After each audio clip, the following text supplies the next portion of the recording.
Dis-moi, est-ce que ça t'est déjà arrivé de dormir 8 heures?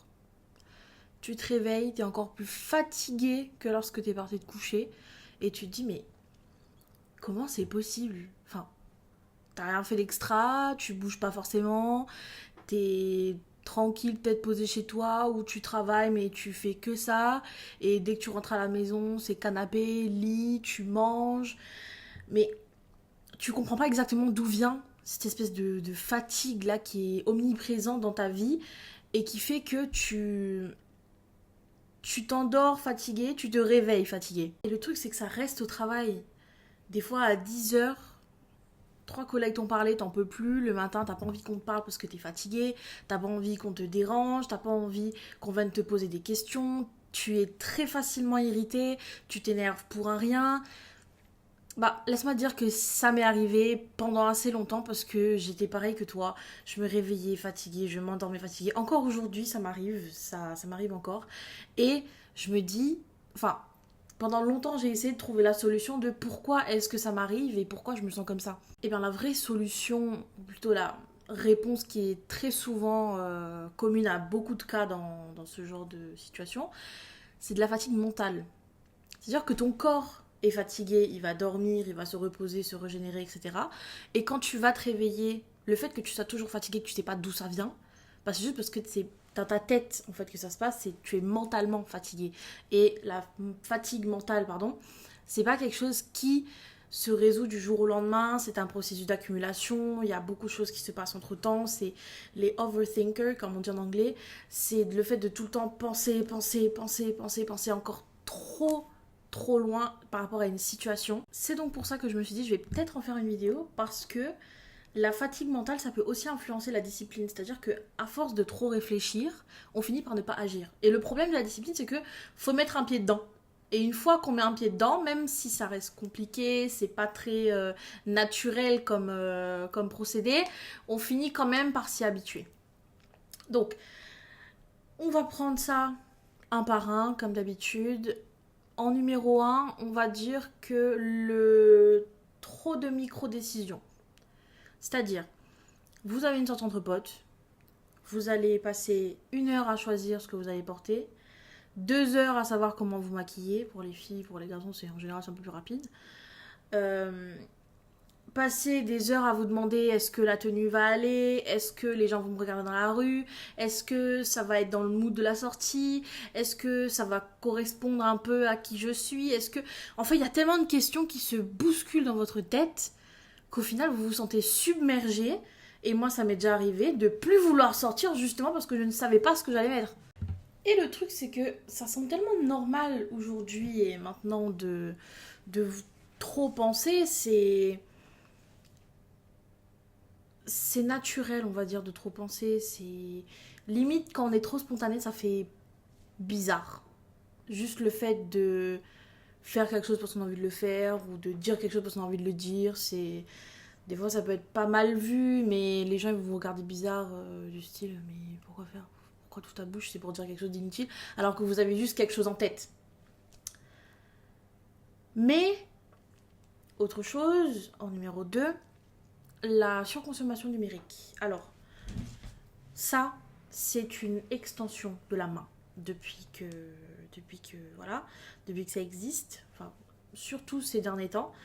Et en plus avec le rajout des réseaux, ça n'aide sûrement pas. Alors je suis pas en train de scroller, mais je cherche des données, c'est-à-dire que il y a quelques temps, j'étais à 9h33 d'heures d'utilisation sur mon téléphone,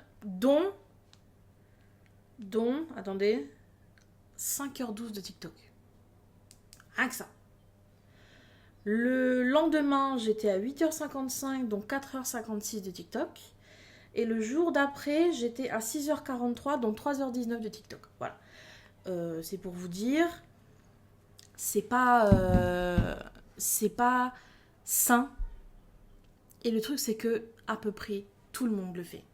être sur TikTok toute la journée, les notifications en permanence, le fait d'avoir toujours du bruit autour de soi, d'être autour, même des fois trop de monde, c'est pas bien parce que votre cerveau il pense parce qu'il est fait pour fonctionner comme ça en fait. Tout simplement, il y a du bruit autour de vous, ça va analyser ce qui se passe et vous êtes absolument pas reposé. Dès que vous rentrez chez vous, vous vous remettez sur le téléphone, il n'y a rien de reposant dans tout ça. Il faut se l'avouer crûment. Se mettre dans le lit, que ce soit avec un thé, en se disant ouais je vais aller faire ma night routine, vous faites tout ce qu'il faut de bien et au final vous finissez quand même avec le téléphone à la main, je suis désolée mais ça ne sert à absolument rien. Le téléphone avant d'aller dormir c'est une catastrophe. Le fait d'avoir toujours du bruit autour de soi avant d'aller dormir, votre cerveau en fait dès qu'il est sollicité, il va être actif. Si votre cerveau n'est plus actif c'est dommage mais là, il est trop actif et en fait, vous réfléchissez trop, vous êtes toujours là à penser. Et en fait, ça sert absolument à rien, vous vous fatiguez pour rien. Ça, c'était le troisième point, c'était ce qu'on appelle le faux repos.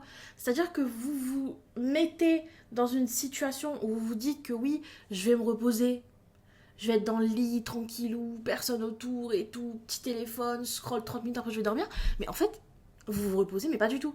Et le fait de consommer du numérique, enfin les applications, etc., avant d'aller dormir, c'est pas bon. Ça vous empêche de dormir. Prenez une situation, un jour où vous êtes vraiment claqué après le taf, vous vous mettez dans votre lit sans téléphone 30 minutes avant d'aller dormir, vous allez vous endormir comme un loir. Prenez un autre jour où vous êtes complètement claquos, vous rentrez dans votre lit, vous prenez le téléphone, vous allez scroller pendant au moins 1 heure sans vous en rendre compte. Et c'est ça le pire, c'est qu'on ne s'en rend pas compte. Ensuite, il faut apprendre à ne rien faire. Quand je dis rien, c'est rien. Vous vous mettez dans votre lit, je dis ça parce que le mien il est là-bas, vous vous mettez dans votre lit et vous faites rien. Vous bougez pas.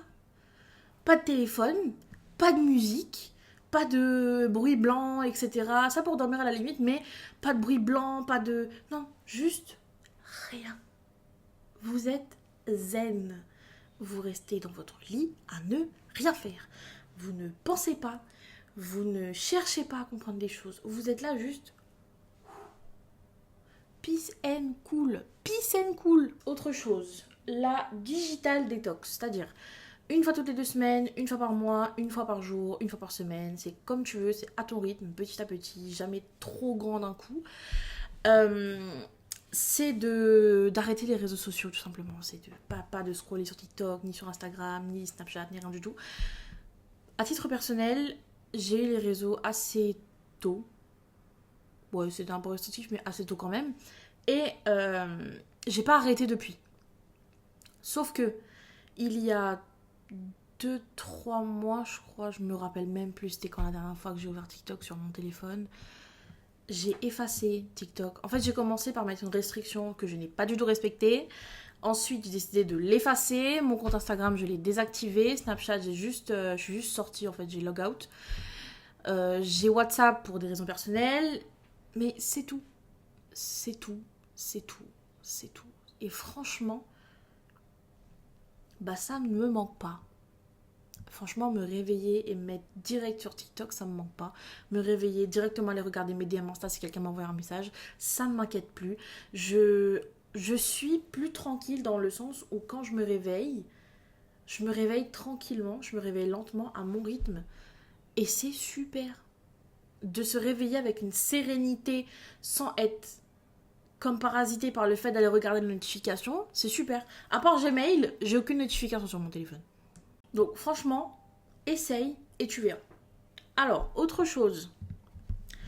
Je joue avec le fil de mon micro. On n'y pense pas assez souvent. Mais la fatigue ne vient pas toujours du travail. Vous allez me dire, d'accord, on sait. Mais est-ce que vous savez d'où ça vient ? Est-ce que vous vous êtes déjà posé avec vous-même, sans rien faire, et vous posez la question de pourquoi je suis fatiguée, pourquoi je me sens comme ça, pourquoi je me sens vaseux, pourquoi j'ai toujours envie de dormir, pourquoi j'ai toujours mal ici, pourquoi j'ai toujours mal là-bas. En fait, des fois, c'est juste des pensées parasites, peu importe ce que c'est. c'est juste des pensées parasites qui vous fatiguent parce que vous réfléchissez trop. C'est peut-être de la fatigue mentale parce que quelqu'un vous a dit quelque chose, vous n'arrêtez pas d'y penser. C'est peut-être juste parce que vous pensez trop à une chose qui pourrait ne pas arriver. C'est plein de petites situations comme ça qui font que ça vous parasite le cerveau et vous n'arrêtez pas de penser et vous êtes incapable de mettre votre cerveau sur stop. Mais voilà, encore une fois, la fatigue mentale, c'est comme de la poussière sur un meuble. Si vous époustez pas un peu tous les jours, tous les week-ends, ça restera, ça va s'accumuler et vous allez... En fait, c'est juste que le tas de poussière va faire que grossir, ou juste s'épaissir avec le temps. Et vous aurez toujours l'impression d'être fatigué alors qu'il n'y a pas lieu, peut-être, d'être. C'est juste que vous réfléchissez trop.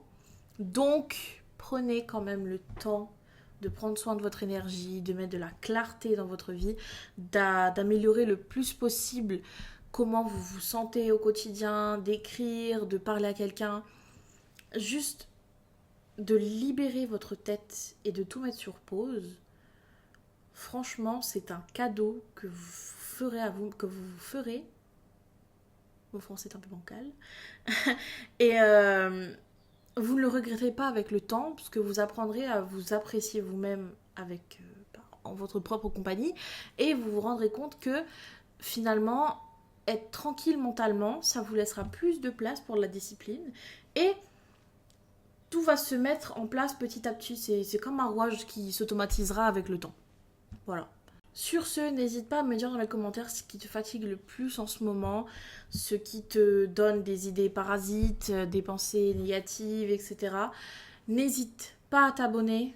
Ici, on construit un endroit safe, un endroit où tu pourras parler d'absolument tout ce que tu veux, sans problème, sans critique, sans rien. Je te souhaite une bonne fin de semaine, un bon week-end et un bon début de semaine. À la semaine prochaine.